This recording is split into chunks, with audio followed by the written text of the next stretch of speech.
Hey there, fast break breakers. As we get ready to play fantasy basketball together, I thought it would be a good time to explain a little bit about my favorite thing, the International Stackhouse of Pancakes Negative Fantasy League for Pride and Glory. That's right, it's a negative fantasy league, perhaps inspired by Grantland's old bad QB fantasy league. This is a fantasy league where you want to get guys who miss a lot of shots, who commit turnovers, and actually play a lot of minutes. And that's one of the keys, is to get guys who play a lot of minutes.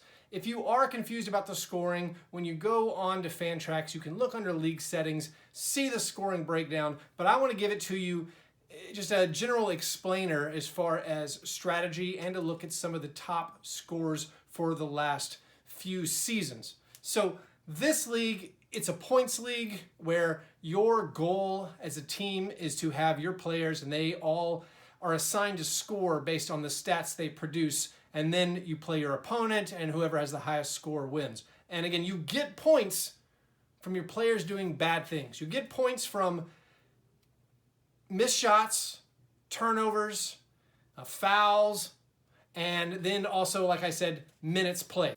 And then you lose points when your player does anything that's thought of as good in a traditional fantasy sense. If he makes a shot, terrible.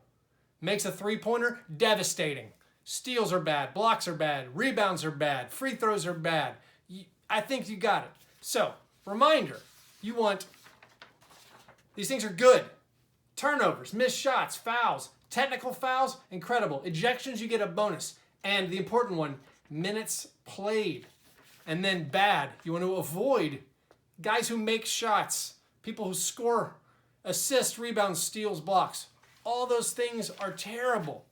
You want a guy like PJ Tucker, who averaged 24 points in our scoring system last year. By far the number one player. He's been the top player the last 2 seasons. Now I feel a little bit bad for PJ as a victim of our negative fantasy scoring system because he's a good player, but he plays a ton of minutes and he doesn't score and he doesn't shoot a very good percentage and he commits fouls. Other guys, the top 10 from last year, Kent Bazemore. If your true shooting percentage is under 45%, you're probably a pretty good ISHOP player. DeAndre Hunter, Terrence Ferguson, Royce O'Neal, Taurine Prince, all these guys could not shoot at all last year, so I feel good about them being at the top of the standings for last year. Chetty Osman, Gary Harris, Darius Garland, Cam Reddish, Anthony Simons, Corey Joseph. Whew, my heart is speeding up just thinking about these guys. So that's an example of some of the bad players you're probably going to want to get. Fantrax is projecting, this is exciting, #1 overall pick Anthony Edwards to be the top negative fantasy player this year. That checks out. If Anthony Edwards gets 25 or 30 minutes a game, he's probably going to absolutely be one of the very, very best negative fantasy players. So that's just a general explainer. I wanted you to understand it. When I'm looking at the guys I want to draft, I'm thinking which player has a big role and is going to miss a lot of shots. Like, I have my eye on Dylan Brooks. He might be my #1 overall pick. He might play over 30 minutes per game this year. If he has a good shooting season, I'm dead.